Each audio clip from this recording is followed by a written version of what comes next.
ఇదిగో నువ్వు అడిగిన డబ్బు. ఏం చేసుకుంటావు నీ ఇష్టం. నాన్న సాకేత్, మీ అమ్మకేదో డబ్బు అవసరం పడిందట, ఇచ్చాను. చూశాను గ్రాని, ఆమెకి డబ్బు మీద ధ్యాస తప్ప ఇంకేముంది. అది చేతిలో పడితే చాలు, ఇంకే అవసరమూ లేదు, ఇంకెవరితోనూ పని లేదు. పోన్లే నాన్న, దాని గురించి మనకు తెలియందా. రా రా నాన్న, వెళ్ళి ఫ్రెష్ అవ్. కాఫీ పంపిస్తాను, తాగి కాసేపు ఫ్రెష్ తీసుకో, వెళ్ళు. థ్యాంక్స్ గ్రాని, ఇంత ప్రేమ నాకెవరూ అందించలేరు గ్రాని.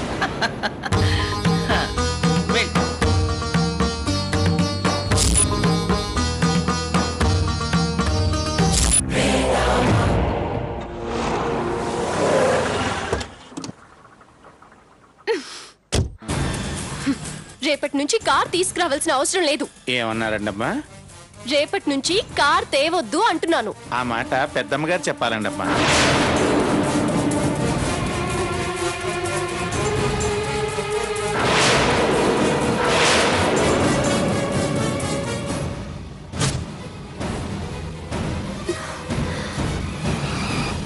అమ్మా, ఏంటమ్మా కార్లో ఆ ఊరేగింపు, భోజనాలు పంపించడం, అసలు ఆవిడ పద్ధతి ఏమీ బాగలేదు.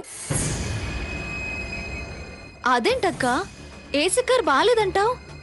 డొక్కు స్కూటీ చెత్త బస్ కన్నా చాలా నయం. ఏసీలో సుఖంగా కొనుకేస్తూ రావచ్చు. మనకి మనం సంపాదించి సుఖపడితే సుఖం తృప్తి, అంతేగాని ఓసీగా పరాయి వాళ్ల సొమ్ముతో సుఖపడడం నాకిష్టం ఉండదు. ఇంకా పరాయి వాళ్ళేంటక్క, పెద్దలు చేయాల్సిన ఎంగేజ్మెంట్ పెళ్ళే కదా మిగిలింది. నువ్వు మంగమ్మగారి మనవరాలువని ఎప్పుడో ఫిక్స్ అయిపోయినట్టే. నోరు ముయ్యవే. నేను మంగమ్మ గారి మనవరాల్ని కాదు, రామచంద్రయ్య గారి కూతుర్ని. పెళ్ళయ్యేదాకా ఈ ఇంటి సీతనే.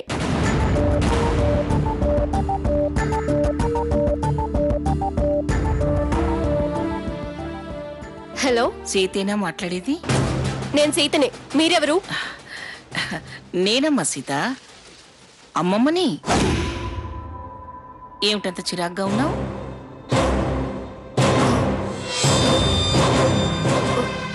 సారీ, మీరనుకోలేదు అమ్మమ్మ గారు. మనలో మనకు సారీ ఏమిటి? అది సరే, కారు వద్దన్నావంట, క్యారేజ్ కూడా వద్దన్నావంట. డ్రైవర్ చెప్పాడు. నేనేమైనా ఇబ్బంది పెట్టానా? అయ్యో, అదేం లేదండి. డ్రైవర్ ఏమైనా ఇబ్బంది పెడితే చెప్పు, వెంటనే పనిలో నుంచి తీసేస్తాను. అబ్బే, అదేం లేదండి. మరెందుకమ్మా వద్దన్నావు? ఏం లేదు, మన మధ్య మాటలే కదా జరిగింది. మనం సరే అనుకున్నా ఈ విషయం బయట ఎవరికీ తెలియదు. అప్పుడే కార్లో తిరిగితే నలుగురు నాలుగు రకాలుగా అనుకుంటారు. అదని ఇబ్బంది. అదే నిజమే అనుకో. అయినా మనం సరే అనుకున్నాక ఎవరేమనుకుంటే మనకేంటమ్మా? నాకలా అనిపించింది. సీత, నా మనసులో మాట చెప్పనా? నువ్వెండలో వానలో ఆ స్కూటీ మీద వెళ్తూ ఉంటే బంగారం లాంటి నీ మేనిఛాయ్ తగ్గిపోతుందని కారు పంపించానమ్మా.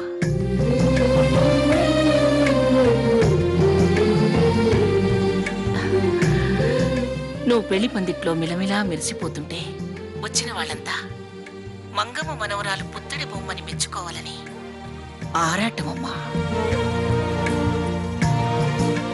సీత, నీ మీద నాకెంత ప్రేమో తెలుసా అమ్మా? నిన్ను దోమ కుట్టినా అది నా రక్తం పీల్చినట్టుగా బాధపడతాను.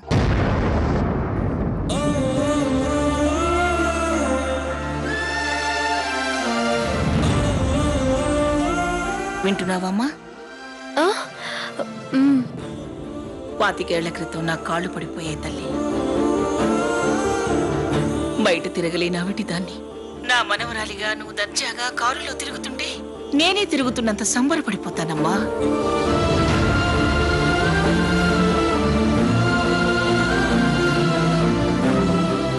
నిశ్చితార్థం పెళ్లి తంతే మిగిలింది గాని నువ్వు నా మనవడి పెళ్ళాం ఎప్పుడో అయిపోయావమ్మా. నువ్వు పరాయి పిల్లవనుకోవట్లేదు. అందుకే కారు పంపించాను, క్యారేజ్ పంపించాను. అసలు నువ్వు తిన్నావా, తినలేదా, మా వంటలు నీకు నచ్చాయా, నచ్చలేదా అని అడగటానికి ఫోన్ చేశానమ్మా.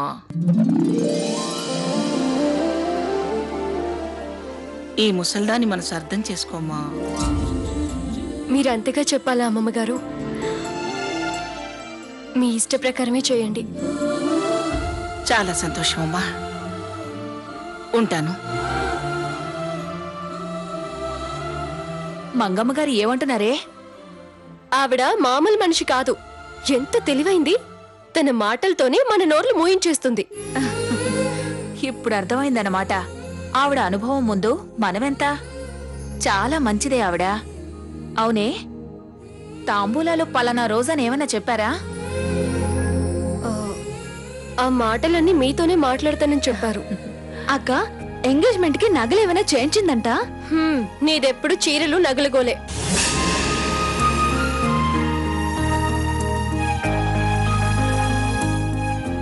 ఆడవాళ్ళకి వాటి అలంకారమే అందం. అమ్మా, అందరూ నీలాగే అనుకోరు.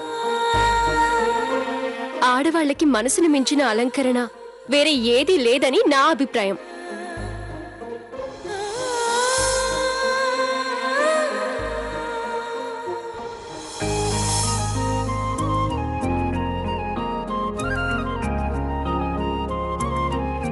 పైడి అమ్మా, పంతులు గారి ముహూర్తాలు చూస్తుంటే లక్ష్మి లోపలేం చేస్తుంది? రమ్మను. అట్టగినమ్మా. వచ్చేటప్పుడు దీపారాధన చేసి రమ్మను. అట్టగినమ్మా. పైడి, వచ్చేటప్పుడు తాంబూలం తీసుకురా. అట్టగే. అమ్మా, ఈ నెల 6వ తారీఖు ఉదయం 9:39 విధియ గురువారం తాంబూలాలు మార్చుకోవటానికి దివ్యమైన ముహూర్తం.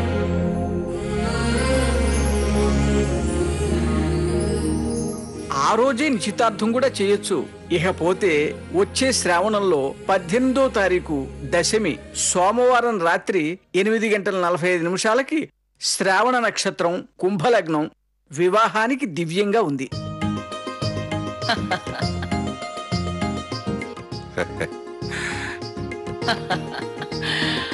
శుభం.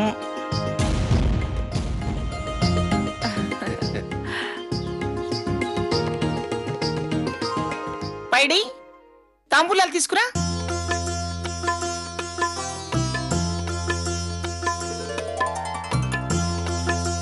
పంతులు గారు, అమ్మా, ఇదిగోండి మీ సంభావన. సంతోషమేనా? చాలా సంతోషం అమ్మా. మంగమ్మ గారి చెయ్యి ఎంత భారీనో వేరే చెప్పాలా తల్లి? పెద్ద మనస్సు, పెద్ద కట్నం.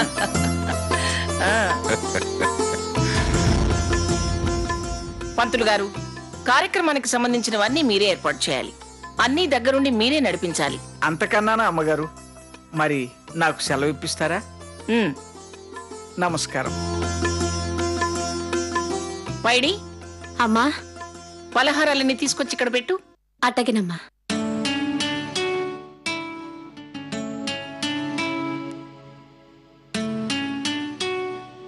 తీసుకోండి. అమ్మగురు, అమ్మగురు. సీత, ఏంటా పరధ్యానం? అది పరధ్యానం కాదు సావిత్రి, వరధ్యానం. పెళ్ళంటే ఏ ఆడపిల్లకైనా ఇలాగే ఉంటుంది.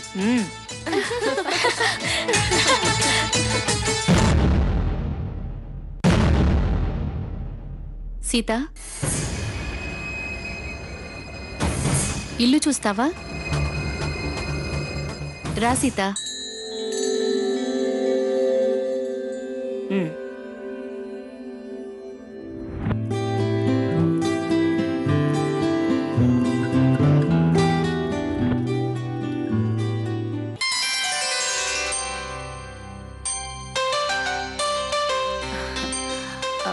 అల్లుడు గారు ఏరు పిన్ని గారు?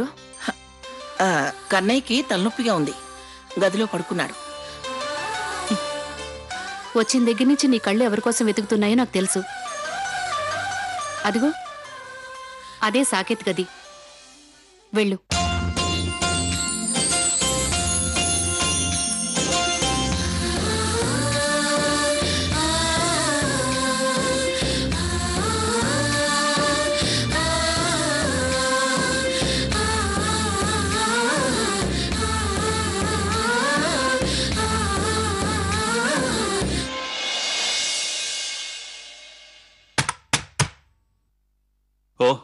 రా సీత.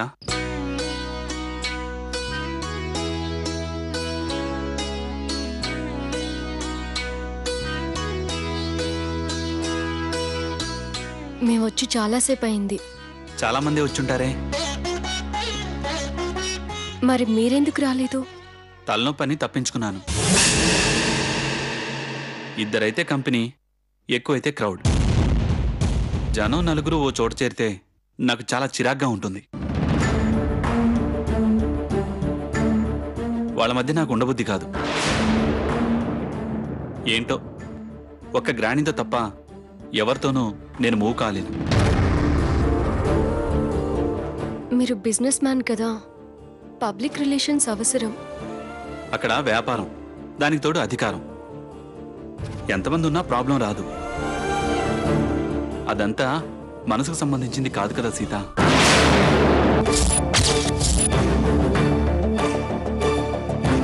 నేను గ్రానీని, తను లేకపోతే ఒంటరితనాన్ని ఎక్కువగా ఇష్టపడుతుంటాను. మరి రేపు నేనొస్తే? కన్నా సాకే గ్రానీ వస్తున్నట్టుంది.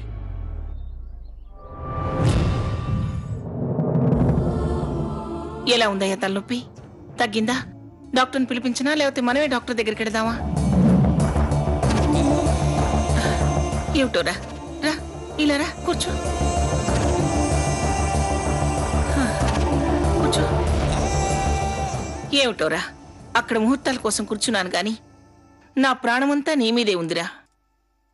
నీకేమాత్రం నలతగా ఉన్నా నా కాళ్ళు చేతులు ఆడవురా. తలనొప్పేమీ లేదన్నారమ్మమ్మ గారు.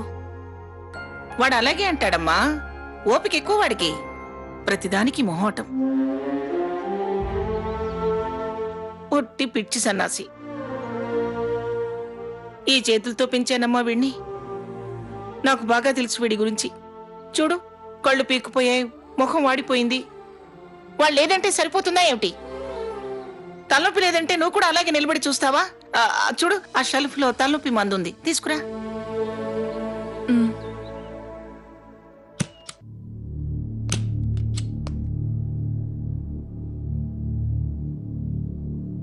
నువ్వు రాస్తావా?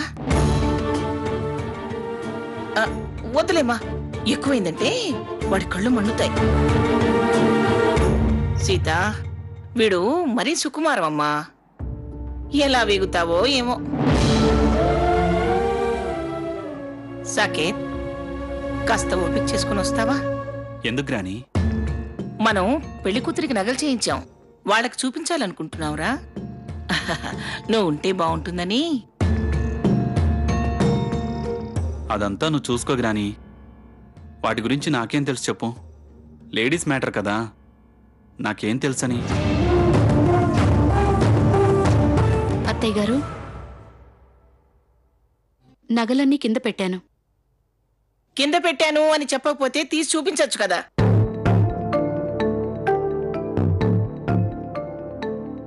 పెద్దదాన్నని కూడా చూడకుండా అన్నీ నా మీదే వేస్తారు.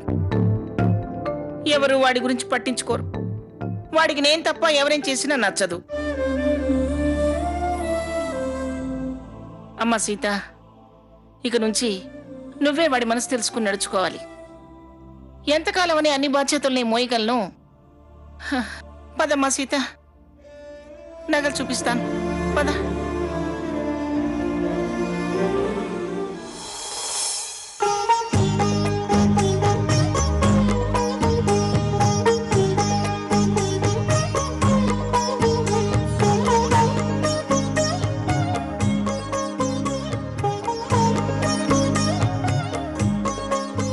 ఇవన్నీ నా మనవడికి కాబోయే భార్య కోసం చేయించిన నగలు.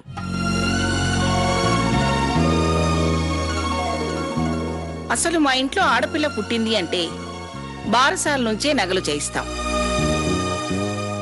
మగపిల్లవాడైతే వాడికి 15 ఏళ్లు దాటిన తర్వాత రాబోయే భార్య కోసం నగలు చేయిస్తుంటాం.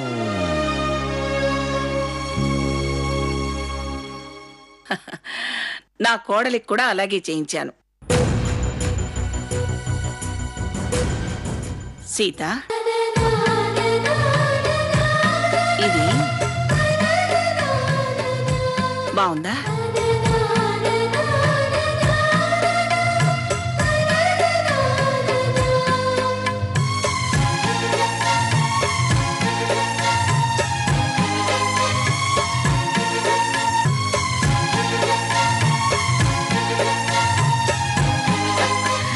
నువ్వేం మాట్లాడవే సావిత్రి? ఏం మాట్లాడమంటారు పిన్నిగారు? మాట పెగలడం లేదు. సాక్షాత్తు స్వర్ణ మహాలక్ష్మి కళ్ళ ముందు తిష్ట వేసుకున్నట్టుంది. 2 కోట్లు ఖరీదు చేసేవి మరి.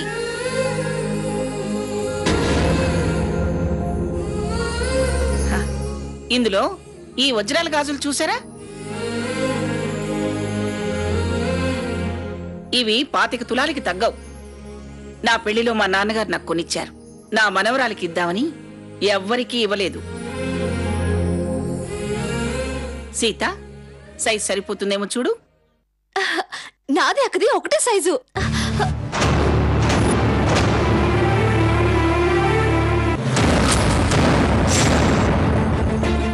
ఏయ్, ఏయ్,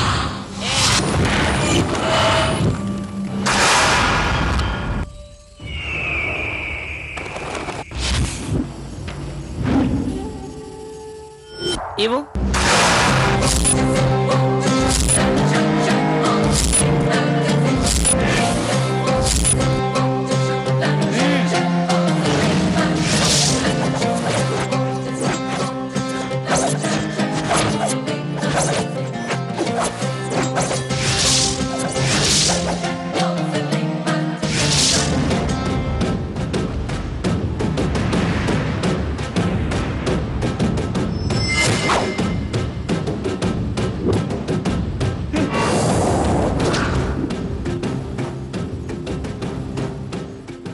బుద్ధుందా నీకు?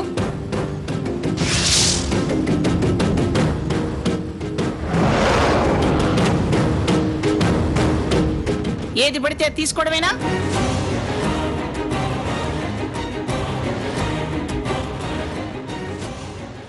ఆడపిల్లకింత స్వతంత్రం మంచిది కాదు. ఏం సావిత్రమ్మా?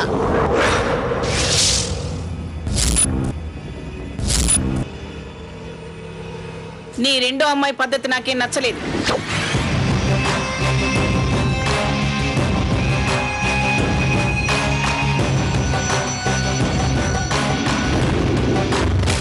బంగారం వజ్రాలు చూస్తే కళ్ళు బయర్లు కమ్ముతాయా? ఏ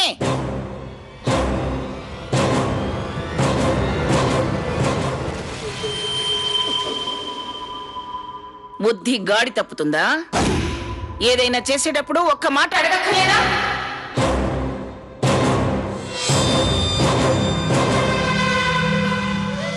క్షమించండి పిన్నిగారు, చిన్నపిల్ల. చిన్నపిల్ల చూస్తే పైటేసి ఎంతకాలం అయిందో చెప్పగలను. ఇంకా చిన్నపిల్ల ఏమిటి? తాహతు అర్హత ఇలాంటివేవీ తెలియనట్టుంది పిల్లకి.